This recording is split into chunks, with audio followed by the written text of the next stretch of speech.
Welcome to the Theater Podcast, intimate personal conversations with theater's biggest names.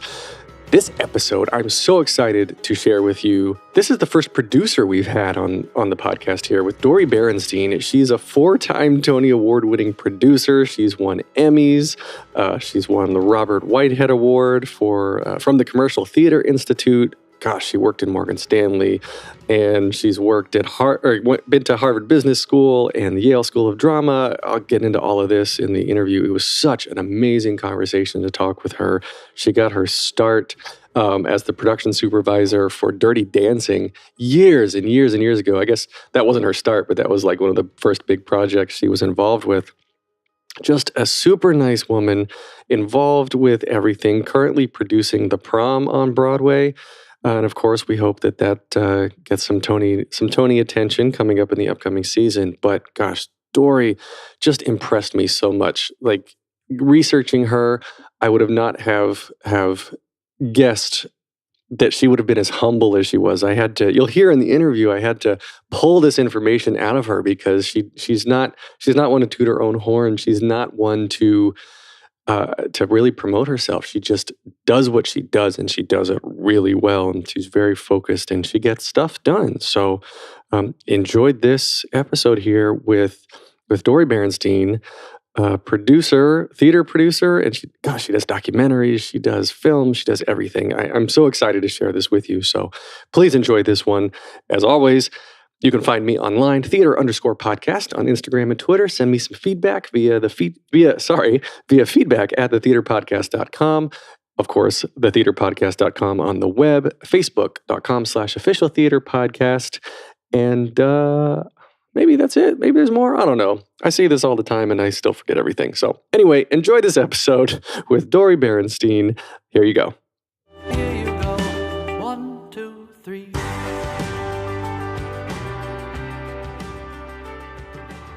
Dori Berinstein, thank you for sitting with me today. You are a 4-time Tony Award-winning producer, Emmy Award-winning director, and a recipient of a Robert Whitehead Award from the Commercial Theater Institute. And we'll get into your past, but it's been phenomenal. You worked at Morgan Stanley, then strategic planning for NBC, Paramount. You've been to Harvard. You've been in public policy. You went to Yale. I want to talk about all this. This is incredible. I'm shortening your bio because I just want you to tell this story. So first of all, again, thank you for being here. Thank you for having me. This is incredible. We're actually in your offices here in Midtown. So thank you for having me, actually. But yeah, let's start at the beginning again, like we always do. Where did you grow up? I grew up in Los Angeles. Yeah? Yeah. And I'm very fortunate because my parents loved theater. And so I spent a lot of time at the Dorothy Chandler Pavilion seeing all the touring shows and fell in love with it very, very, very, very early. And, it was just, that had to be part of my life. Do you remember your first show? Well, there were a lot of shows. There were puppet shows. There were many, many shows. But the first one I really remember being transported by was Carol Channing in Hello, Dolly. I love that you use the word transported. And we'll get to that too, because you've got, you've done documentaries, you tell stories, and I think that's telling a story in your own way, feeling something is very important to you. That's my take on your career so far. In the 2 minutes we've been recording so far. And you're right. Yes, one for me. And most kids dream of being on stage, not behind the scenes. So what point did you realize that you wanted to do producing, writing, directing, or did you originally want to be like the actor on stage? Well, I think I was completely captivated by how did they make this happen? What's going on backstage? They just you have completely new costumes and there's a new set. How did that happen? And so literally at 5 years old, it was just, how does it work? And how many people are behind the curtain? What's the choreography back there? And how did it get to, why is this show here and another show, coming in next week? And where were they before? So it captivated me very, very early on. But it was a good thing that it did because probably fairly soon after that, I realized I had no talent. at all to be on stage. So I'm very happy that I was captivated by the behind the curtain, because there would be no hope and no future if I was determined to be on stage. Wow. So at 5 years old, I guess you were already looking behind the curtain. Yes. And I wouldn't say you have no talent. You have many, many talents. Not as a performer. Right. And your parents, they took you to a lot of theater. What did they do to kind of get you, or what was their background to bring you to lots of theater? I think it was just part of their life. They grew up loving theater and film, and I know that they always felt that theater had the power to tell important stories. And there were times in my childhood where I was taken to see a show because my parents were eager for me to understand the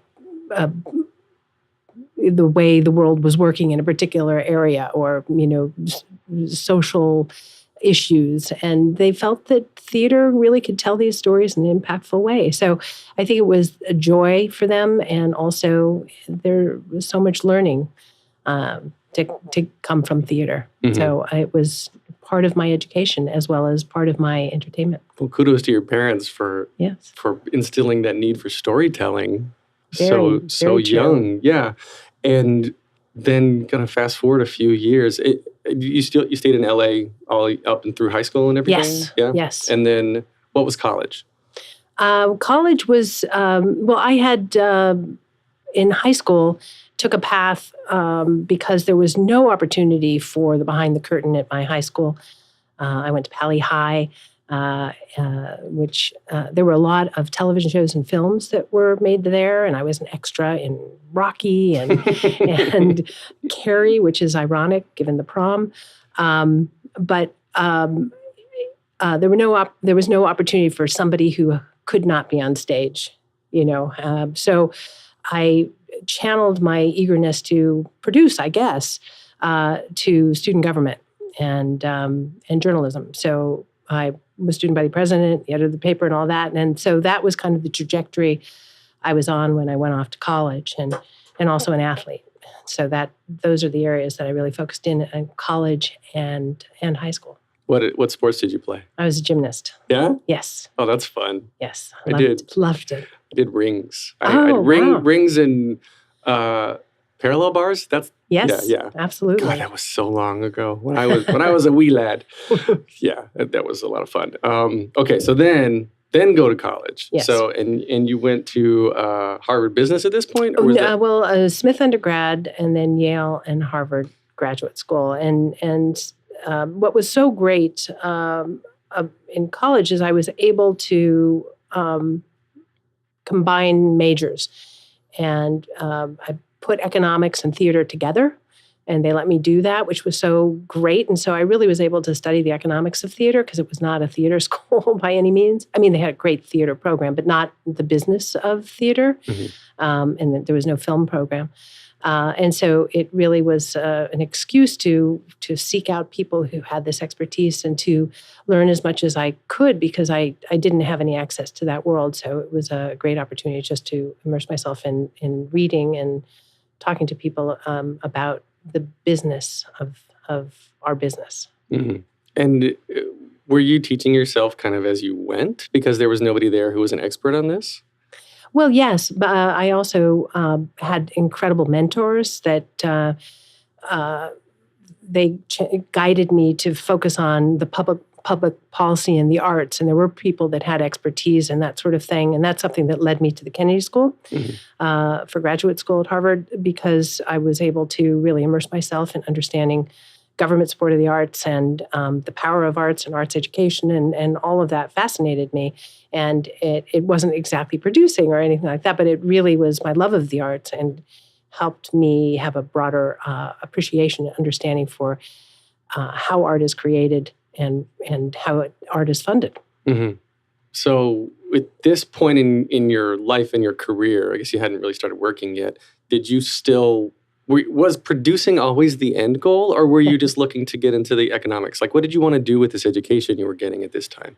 Oh, I desperately wanted to be either run a studio, be a film director, and at the same time be a Broadway producer. That's what I really, really wanted, and for a very long time. And but it was a not knowing anybody in those worlds, or not knowing anybody in New York. Even it took a while to get there. So it was a kind of roundabout trajectory that landed me here. And when I graduated from school, the job to have that would really propel your career in whatever was investment banking.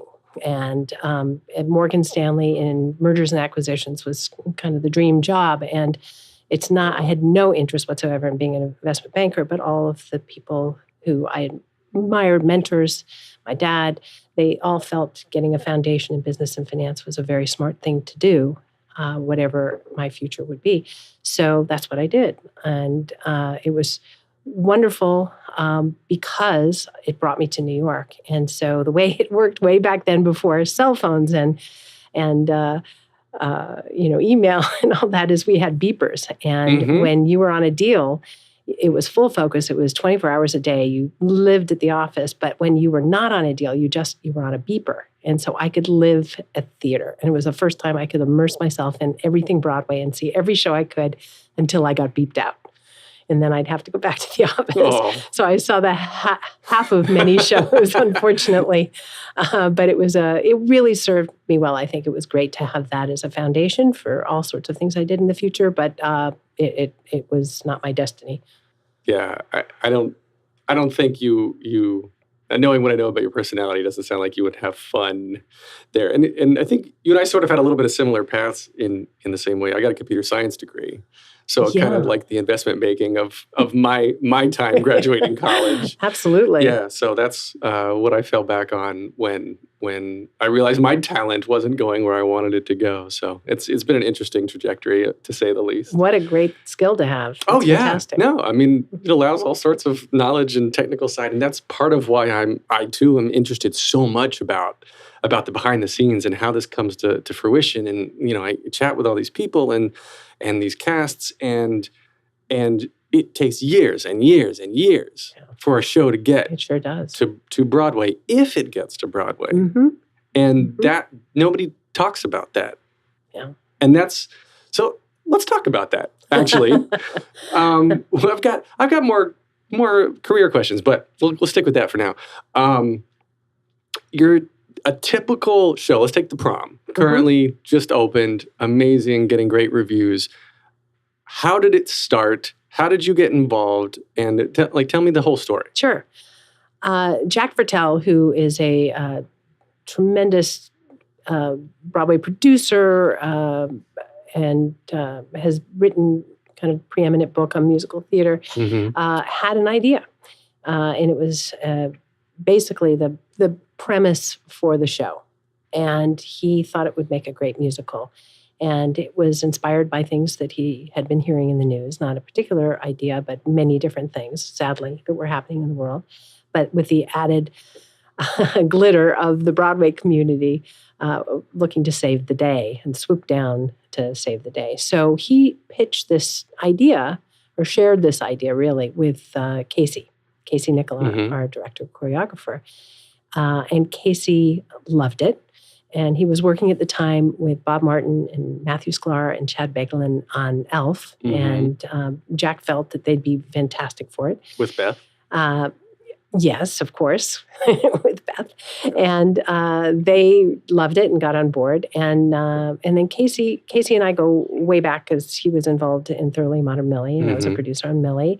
And I had been working with Bob and Chad and Matt on another musical at the same time. So we met at Bar Centrale, and they shared the idea with me. And it was just a 2-line pitch, it was a very brief discussion about what this could be. And I'm looking at these geniuses, these incredible artists. I think the idea is brilliant. I think the subject matter is important. And it's like, no brainer. Of course we're doing this. We are making this show. And that was almost 8 years ago. 8?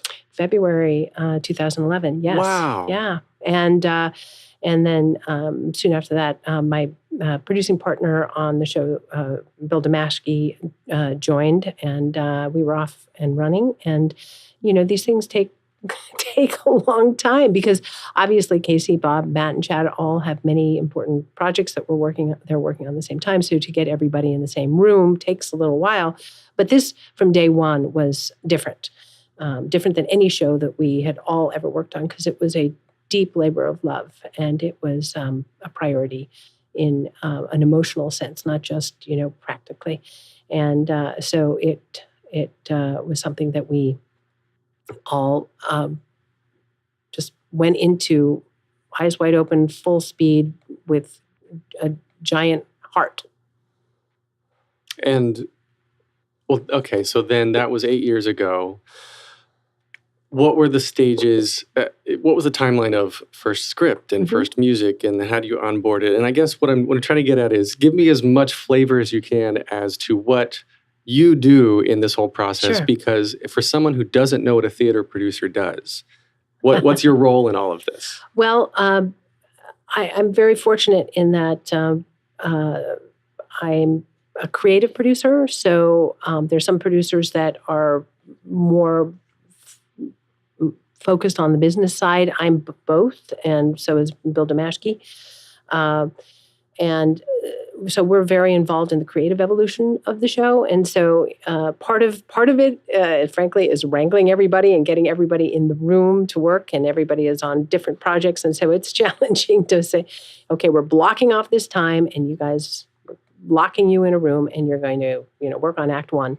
But it was a part of our role was also to talk about the show, talk about where we're heading, talk about the characters, listen and actually do readings, which was so much fun around a table, just with Bob, Chad, Matt, Casey, and hear the script out loud, hear the act out loud, whatever they were working on. And it was so much fun being like the only female in the room. I always got to play Emma, which I loved.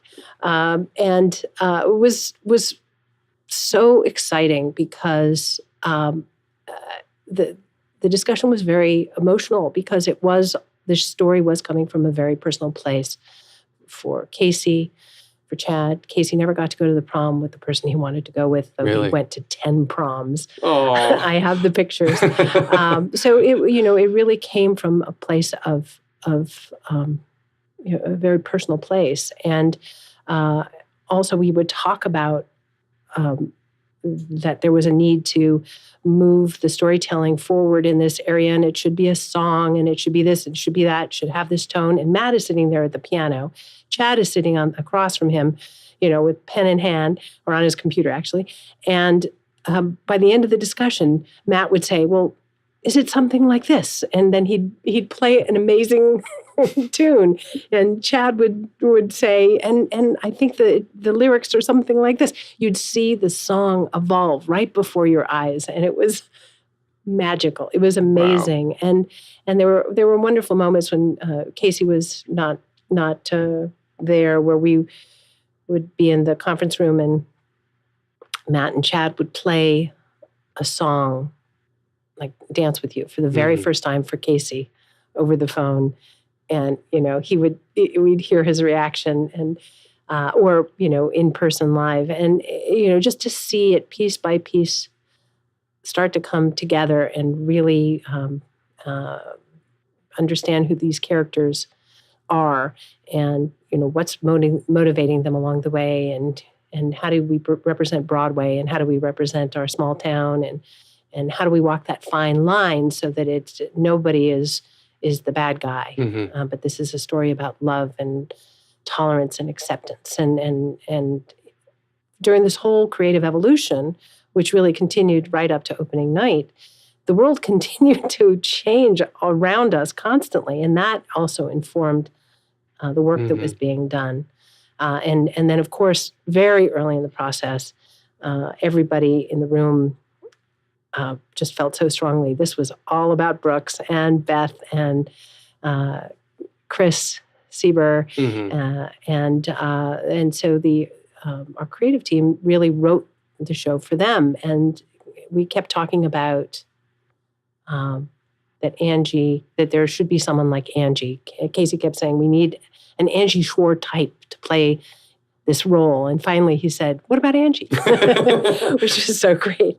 And so, it's very rare these days that the roles are crafted around great artists. Mm-hmm. And so they were front of mind very early, and that very much informed the creative evolution of the show as well. Oh, that's great. And I've talked with, of course, Beth Level was a past episode on this podcast, and she talked about her love of originating a role versus, going into one. And when she was describing that to me, of course, you can't see it on an audio podcast, but she went to a different place in her head than other topics of the conversation that we were having, and it really meant something to her to be this character in this show. She's got a very strong emotional tie to it. So I think that speaks to the love that you and your team put into the show as well. Yeah, I do think that it's, having been producing for almost 30 years, there's never been a show where there is so much passion on stage, behind the curtain, just so much love for a show and the importance of the message that it's getting out there, So, and I think that hits everybody that's involved in it. Yeah, I agree. And so, switching gears slightly, though, how do you, or going back to the creative side, how do you decide where the out-of-town tryouts go? And how do you, I guess even one step before that, how do you pick your first actors for table reads? Sure.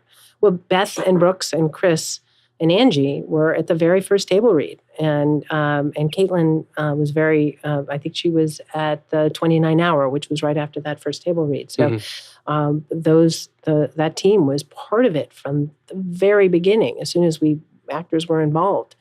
They had already been writing these characters for these artists. Mm-hmm. So it was so exciting to finally have them in the room and hear their voices on these parts. Chad is an amazing D.D. Allen, though, I have to say.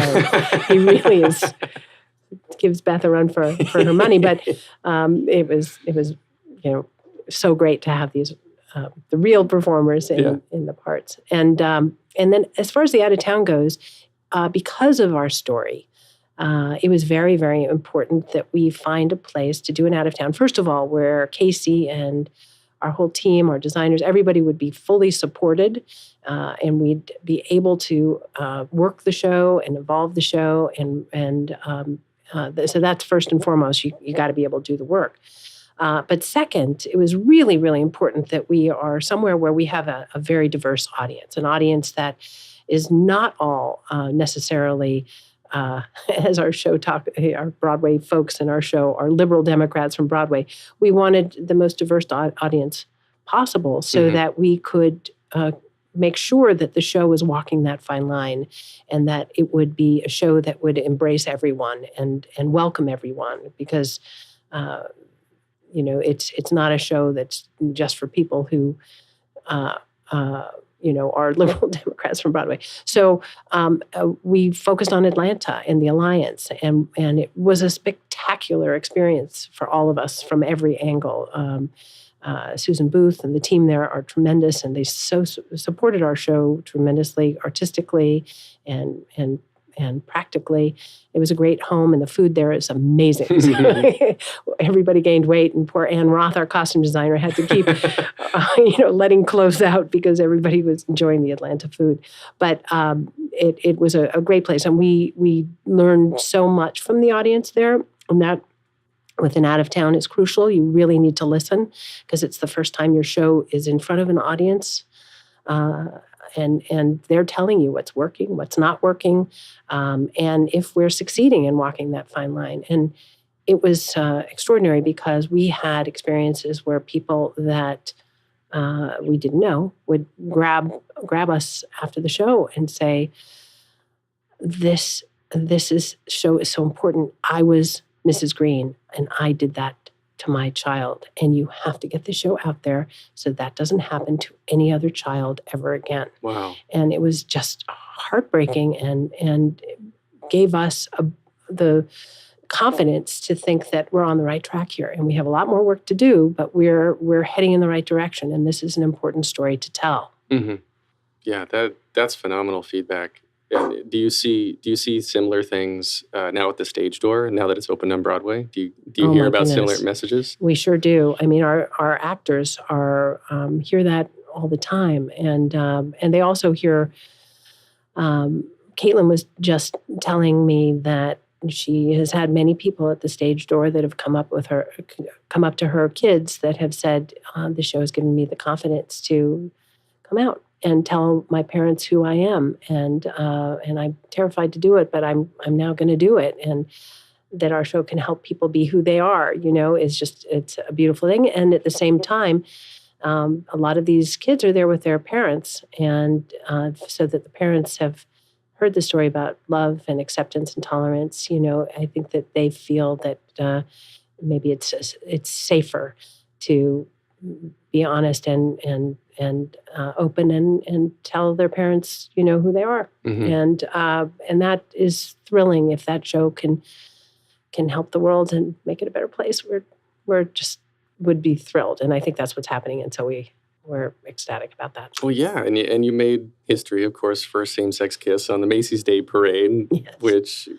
it gets the word out there, gets people talking. Yeah. So, Well, I think we really owe a lot to Macy's and to NBC because they had a lot at stake. We're just doing our show. It's a great number for us to be performing, but really grateful to them for standing up for that. I asked Beth in her interview if she heard any of this, and she said she hadn't. If there was ever any conversation from the executive level of whether or not you should cut the kiss at the end. Did you ever talk about that, or did they come to you and say, like, you guys have to do this? No, there was actually no conversation. We said this is the number that we want to do, and we were kind of all along expecting somebody to say, well, maybe we shouldn't do that, maybe we should do this number, or maybe what we'll do is we'll pull out and go to a logo when that happens or something. Yeah. And there were many moments along the way because we didn't find out until fairly soon before the parade that we got in the parade.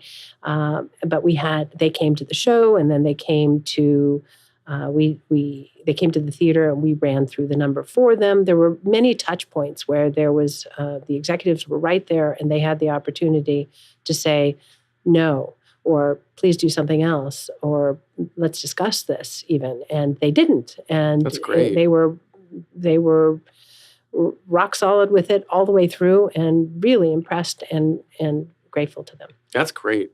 And I guess, again, the behind the scenes, how does this work?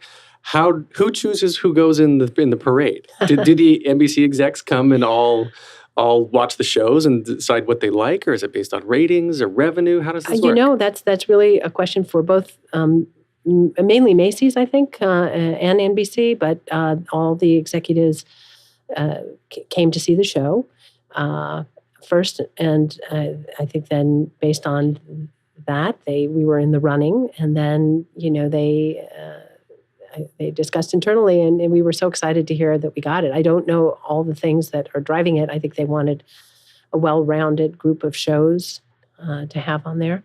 But we didn't know whether or not they'd select us, and we're so excited they did. That's great. Yeah. All right. Well, Macy's, you hear that? Email me at feedback@thetheaterpodcast.com if you want to tell your story, because I want to hear it from your side.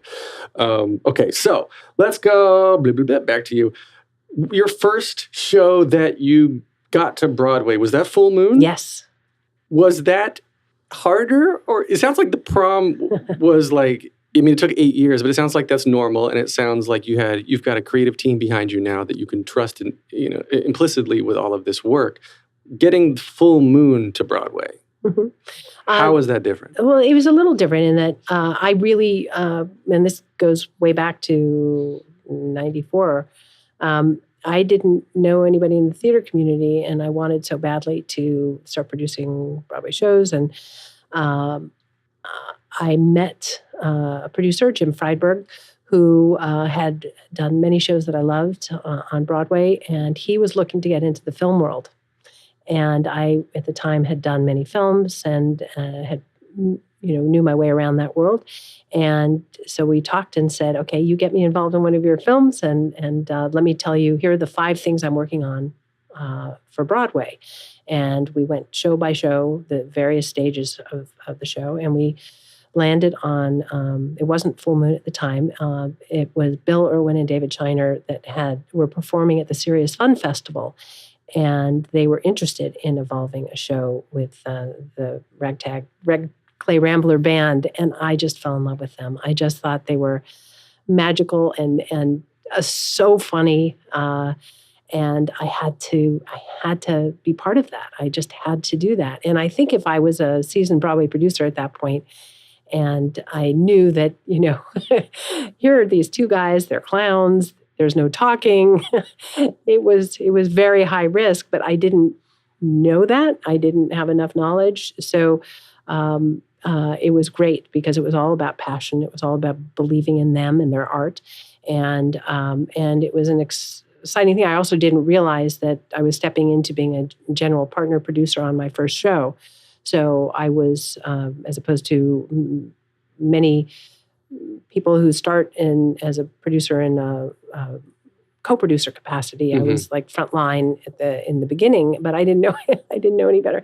But Jim was a great mentor, and I learned a tremendous amount. And I think the most thrilling thing about that is that there's so many things. It was just a beautiful, beautiful show. But in previews, it was maybe a tough show to sell because of what it was. And we had maybe 50% capacity, and we had very kind audiences that appreciated it, but it wasn't just overwhelming. And then opening night, and we were at the Richard Rodgers Theater where Hamilton is now. I remember vividly, Dan Carnes, our associate producer, came running into the theater at intermission, waving the New York Times. That was before anything was digital. And so it was the real newspaper, and he was waving it above his head and came running through the theater. And we got a review that was the most extraordinary review you can imagine. It was like peanut butter and jelly, Laurel and Hardy, Irwin and Shiner. And it was just an incredible review. And that did it. And the next night, you couldn't get a seat. And it was, for the rest of the run, it was just a giant hit. And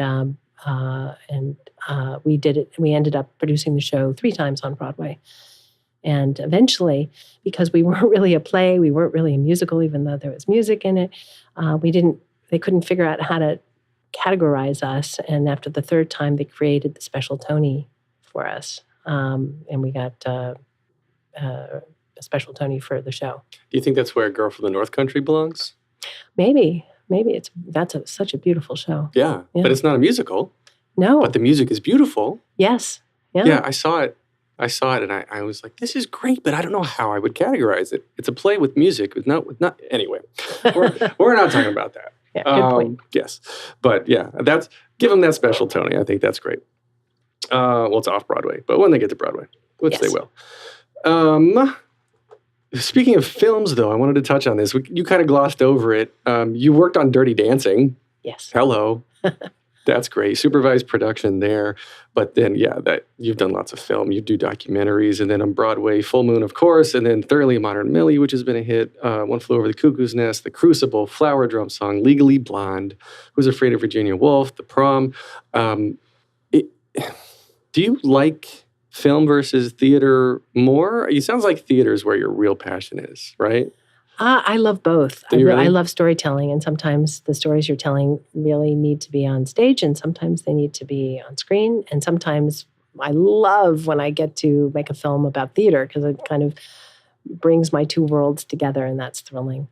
But when you're working on a show that you believe in so deeply, and you believe in the art and the people involved, and also the message of the show, which is something that's very, very important to me. Because, even Legally Blonde for me was maybe a little subversive. I was determined for my daughter, for her to have that message out there that it's cool to be smart. And she was 7 at the time. And most of the shows and films that I've worked on are purposeful. It's something that I feel is important to share with the world, a story. So it's a platform, really, maybe a little theatrical activism is happening there, and certainly is with the Prom and many other shows and films I've been part of. And sometimes you just need to tell those stories in one medium or another. How do you decide what's film worthy and what's theater worthy? Is there a criteria you use of like, well, we can't do CGI on film? I mean, in theater. Well, sometimes it's clear when you're looking at Casey Nicola and Bob Martin and Chad Begelin and Matthew Sklar that this has got to be a musical. But, it would also make a great film. So let's start with the show on stage and let's see where it goes. Dear Evan Hansen. And Dear Evan Hansen and absolutely. And so many other shows. So it's a good, who is the team that's working on it? And is it something that needs to sing and dance? That also is easier to do on stage, at least in the beginning. And do you only work on musicals primarily, or do you do a lot of plays as well? I love plays. I love plays, and I've done a lot of plays. I haven't done a lot of plays recently, but I just saw Network and The Ferryman. Both just blew me away. Right. And I'm so moved by plays. So I'm excited to do more in the future. But I have been part of some very special plays in the past. And I was very proud to be associated with Virginia Woolf and Crucible and Cuckoo's Nest and all that. I love plays. And you have plays. You have the plays, musicals, and then films, of course. But then the films, there's also two facets to that because you also do a lot of documentaries. You still do a lot of documentaries, right? Yes. So why, I guess it's a two-part question. I'm trying to figure out how to phrase it. One is, do you find that your attention is spread by doing so many different categories of things? Let's just start there. No. To me, it's all about storytelling. And so sometimes the way to tell the story is through singing and dancing, and sometimes it's a documentary. I've had the opportunity to tell some important stories in that medium because I've had great access to whether it's Marvin Hamlisch or Carol Channing. And in both cases, for example, I just felt they were extraordinary people whose lives needed to be celebrated. And there was more to their lives than people knew. And because I was able to get to know them both, I was able to see other sides of their personality. And I just had to tell their stories. I just had to do it. And so when you get that feeling where you have to bring something to life as a story, in those two examples, obviously, I suppose I could have done a musical on Carol Channing, but it with Carol right there, it was exciting to be able to have her tell her own story, and that was really the best way to do it in a documentary film. Right, and then tell me about Halftime. Halftime, a complete labor of love. It's it's a Jerry Mitchell musical, and I adore him so much. It's inspired by a documentary that I made called Gotta Dance about the first ever senior citizen hip-hop dance team for the New Jersey Nets basketball team. Which is real. I watched a clip of them before I came over here. They're incredible. They are incredible. And I had been an executive at a lot of different studios in LA, movie studios, and I saw blatant ageism, and it bothered me tremendously. And I wanted to, as a storyteller, to figure out how to say life is just spectacular no matter what your age is, and you have to grab it and make the most of it, and you shouldn't be treated differently because you're 60 or 70 or 80 or 90. And I didn't know how to tell that story. I didn't want to make a talking head documentary, and it just sat with me for a long time. And I happened to read Cindy Adams' column one day in the Post, and she talked about auditions that were being held for the senior dance team that was brand new for the New Jersey Nets, but they didn't say anything about hip-hop. But I thought, that's crazy. This is an interesting way in. And literally, I just grabbed my camera and went down there and talked my way into auditions. And there were over 100 people that showed up. It was like 100 women and one guy. And they allowed me to shoot, and it was after they selected the team that they told them oh, by the way, you're going to be dancing hip hop. And it was just like, this is amazing. These people are all there to grab life and to go for it. They weren't professional dancers, but they just, if not now, when? And they had such an incredible work ethic and passion, and were chasing their dreams. And to me, that was it. That was a perfect way to tell this story. And so they were very generous.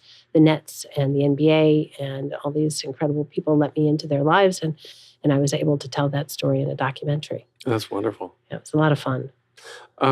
You've mentioned storytelling many times throughout the interview here, and it's kind of touched on the need for, it's a little bit of activism and the need to address homophobia, and you just said ageism, and there's many different things. Where does that need to stand up? Do you feel a need to stand up for people who are getting discriminated against? Is that a personal thing? Where did that come from? Oh, I think it's been part of my life from early on. My parents were activists in a delicate way, not delicate, but they stood up for what they believed and human rights, and it was just part of my life growing up, and that's who we all have to be, and just stand up for acceptance, tolerance, and compassion, and help people who are disenfranchised and are not able to, people who are being bullied, and it's just something that is just rips at my heart. And if I can do something that helps combat that, then it is something I need to do, And so Prom certainly does that, and I think we all feel that way, and it's very, very satisfying if we're able to move the needle and help people come together with different views. And our world is, of course, so polarized right now, right. And so the message of the Prom is just urgent, and so it's not just important; it's essential. And thrilled to have the opportunity through the Prom and all the different things that are going on around the Prom and our incredible slate of nonprofit partners, Kenneth Cole, and we're able to make a difference here and help change lives. I applaud that. There's a lot of people who just simply choose to look the other way. And somebody in your position where you are actively seeking out your projects. One of my questions here was, how do you pick your projects? But it's very clear now how you pick your projects. Someone who, like you, who is picking your projects actively to just straight up make the world a little bit better. I think that's very respectable. So thank you for that. And I'm sure people listening, of course, thank you for that as well. I have one more technical question about producing, and then we'll get into our closing wrap up here. So the technical side, the technical stuff, you've mentioned a couple terms. There's producing, co-producing, executive producing. I know there's line producing. There's the word producing still is very vague to me. Sure. And so who does what? And I guess in my mind, when I was a kid, I would always think producer just brings the money. And then the director, the choreographer, the whatever, they do all the work. But that is not the case. Oh my goodness! I wish that was just no. I think a good way of looking at it is that when you're a lead producer on a Broadway show, and it's a little different for film, and so we can break it down in theater specifically here. If you're a lead producer of a Broadway show, you are basically the CEO of a company. And there's so many moving parts to getting that company up and running, and then operating that company. And certainly raising the money is part of it, but that is a relatively small, essential part, but a small part. It's every little moving part. It's the putting the team together, and not just your director, composer, lyricist, book writer. It's, who's the bigger team? Who are your general manager? Who's your publicist? Who's your marketing team? Who's your digital team? All the deals with that have to be done? Who are your partners? Where is this going to go? What is the scope, the budget, the theater, the relationship with the theater owners, the relationship with the folks that ultimately will tour, with international, with merchandising. Merchandising. I mean, it's everything. It's so it's nonstop. And once you, what's exciting to me about theater, it's a living, breathing thing, and so it will continue to evolve even after we've locked the show and we have had our opening night. It lives on, and it will continue to evolve, and we'll have so many iterations and touring and London and beyond, and that's so exciting. So you're managing this entity that has many moving parts, and then there's the creative side of it as well, because it's whether it's the guiding the creative on the marketing plan, or when we were evolving the show, continually giving notes to the creative team. So it's multifaceted, and so raising the financing is essential, but a tiny part of it. So you're not cutting checks. You're finding people to cut checks. Like there are investors. That's what they're called. Yes. Well, we have any show will have your lead producers. So think of them as the CEOs of the company. And then you have co-producers, and they're like your managing partners that with limited liability. They're not on the line. We have the fiduciary responsibility. They don't. There's a variety of co-producers. It's almost like casting when you put your co-producing team together. Some of them are bringing in financing, which is essential. I mean, they're all bringing in financing. Some of them are writing checks, and they show up at opening night. Some of them, and we have many that are really incredible people that are bringing something to the table that makes us better and makes us stronger, whether they have their top executives at an internet company or they have experience in marketing or whatever they might do that makes us stronger. And our co-producers on Prom are so fantastic and so active, and they've elevated the show in many different ways. So it is like casting. And then the money that comes in, sometimes it comes in from the co-producers, but very often it is co-producers who are bringing in a lot of investors. And then you as lead producers, we're also bringing in investors as well. And it's Bill Damashki, Jack Lane, and myself, we all have skin in the game. That's important too. So, there are many different levels. At the end of the day, for the life of the show, which hopefully will be decades and decades and decades, we're responsible for it. And we'll continue to guide it throughout its history. This is a thing now with TV and film. You'll have like the big celebrities starring in it will also be executive producing. Has that happened in theater? Oh, sure. Do people who are having a role written for them, are they cutting checks too, getting executive producer credit? Not on this show. Not on Prom. However, I think this show is quite fascinating, both on Halftime and on this show. I think people were so passionate about both shows as they were evolving that more than any other show I've ever been part of, we had people that are in all sorts of different capacities on the show that are not investors. And that's not what they do. They're in the music department, or they're stage management, or whatever. They have invested in the show because they just believe in it so deeply. And that was really nice, because it really feels like we're all in this together, and it's such a tight family around these shows. And that's so exciting. I love that. The prom is incredible. Everyone needs to go see it. Everyone listening here. So let's wrap up this interview. We've been going for a good while. Thank you again for coming. So standard closing questions, of course. Number one, what motivates you? What motivates me? Great art, great people, great message, making the world a better place. Nice.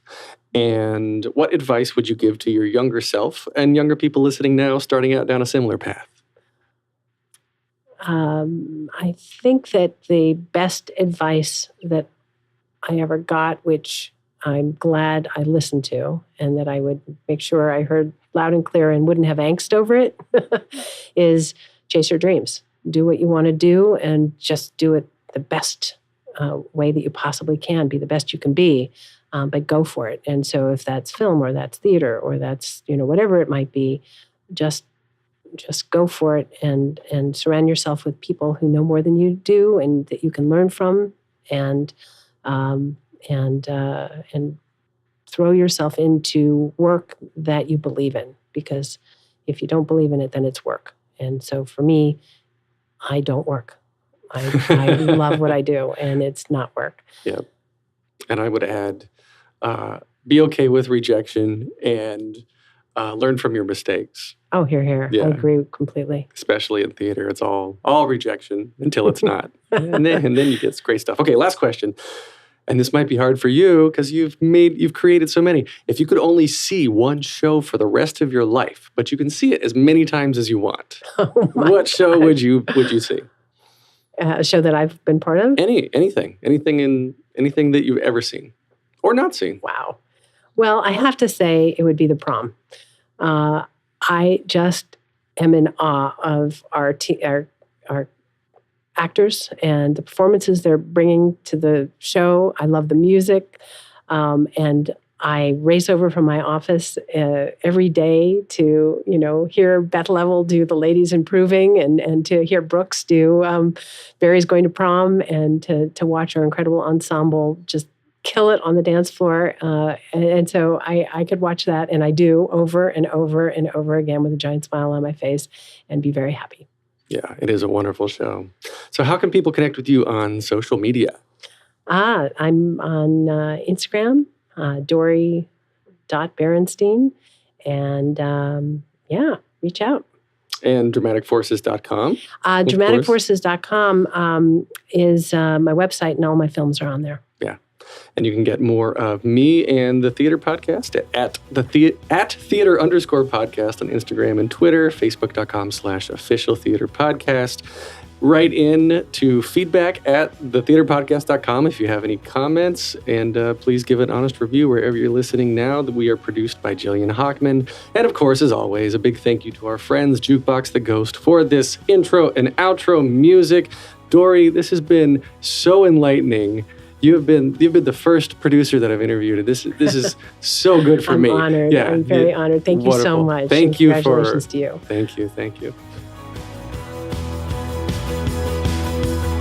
a deep breath, make the world a little colorful.